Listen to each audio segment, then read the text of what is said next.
Hey! Alright, so a few weeks ago, a friend of mine sent me a screenshot. It was a chart ranking matcha brands by how much lead they supposedly contained, and across the top it basically said, stop drinking matcha. Now, I sell matcha for a living, so that chart is either a problem or it's wrong. Or maybe something in between.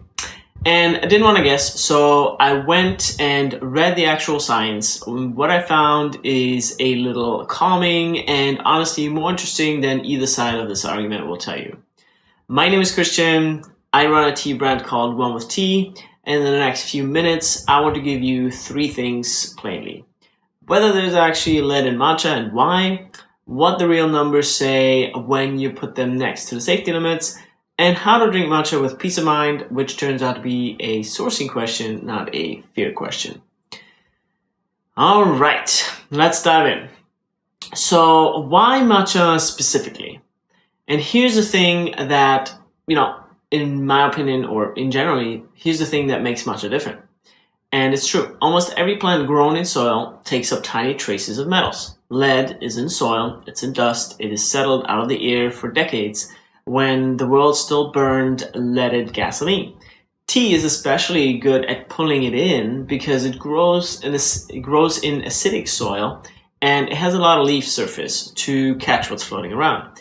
Now, with a normal cup of tea, you pour hot water over the leaves you drink, right? And then you throw those leaves away.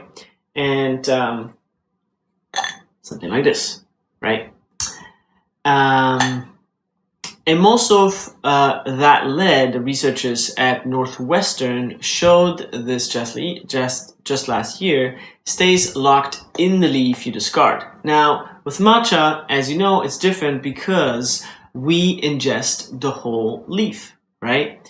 So you're taking the whole thing in. And here's what I, want you to remember, because this is exactly why matcha is worth caring about in the first place.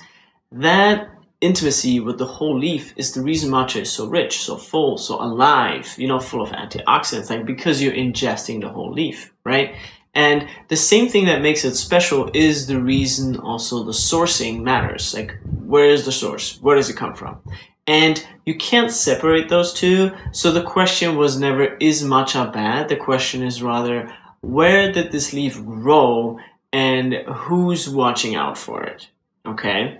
So let's put real numbers on the table, because this is where the fear lives for most of us, and it really shouldn't or doesn't need to.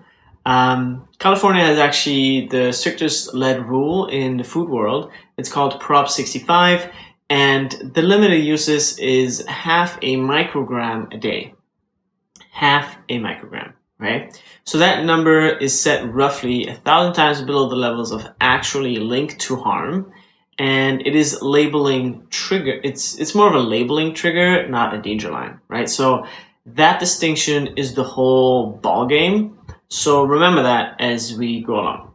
When the consumer lab, one of the more rigorous independent labs, bought green teas and matcha powders off the shelf and tested them, here's what they reported. The matcha powders were low in lead, and none of them exceeded the limits for cadmium or arsenic. That's the careful testing. And that's the part that doesn't go viral, right? So where does the scary parts of the chart come from?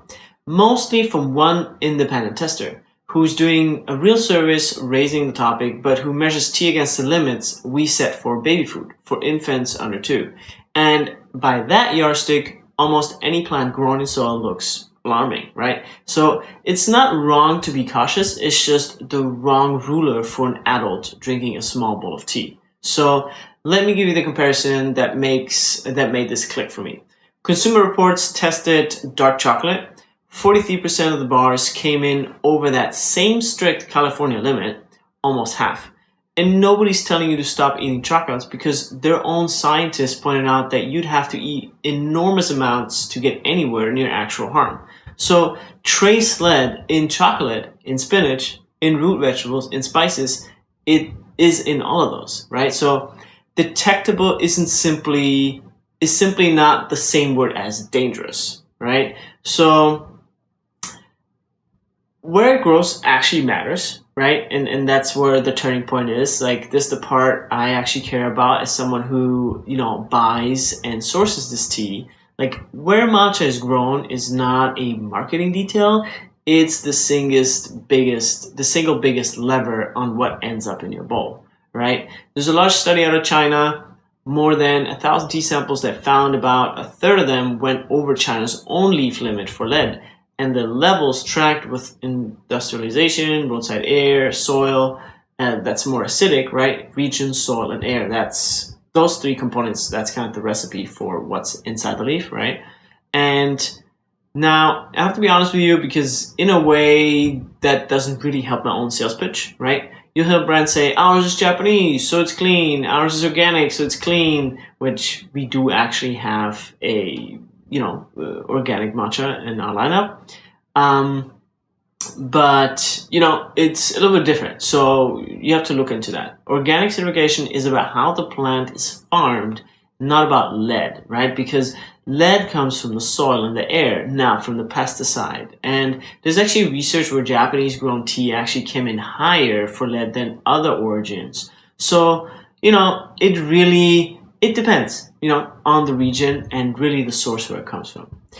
What actually protects you is smaller, and less romantic than the flag on the tin. It's the testing. So real labs, real numbers, recent batches, the kind of report that gives you a number in parts per billion so you can check against the limit. Not just the word clean and a named region tells you where the soil is, right? So a current lab test tells you what's in it.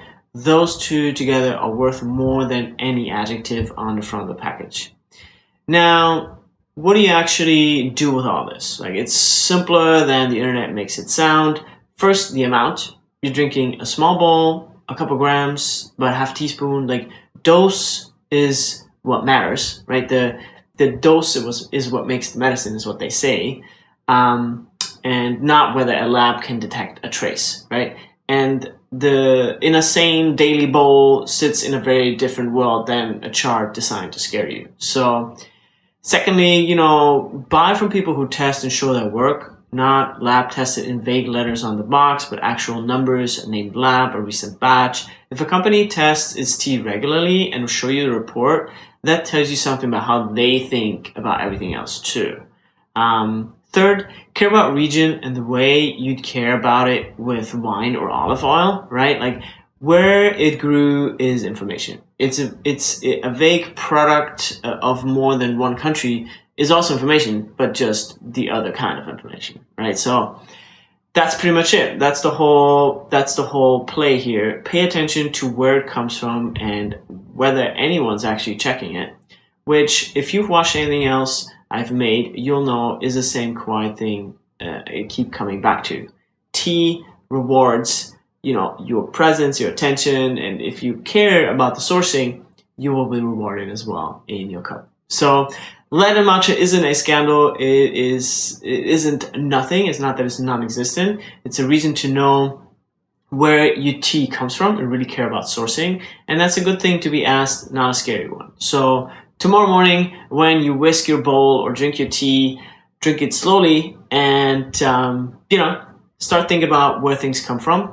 And really look into the sourcing and keep questioning how you source your matcha. And if you want matcha, we sourced our matcha at OnewithTea from organic farms in Japan, so we care about our sourcing. But the real work, is in your own kitchen and whatever is already in your cupboard. So I wish you something delicious in your cup, and may you become one with tea, one with yourself.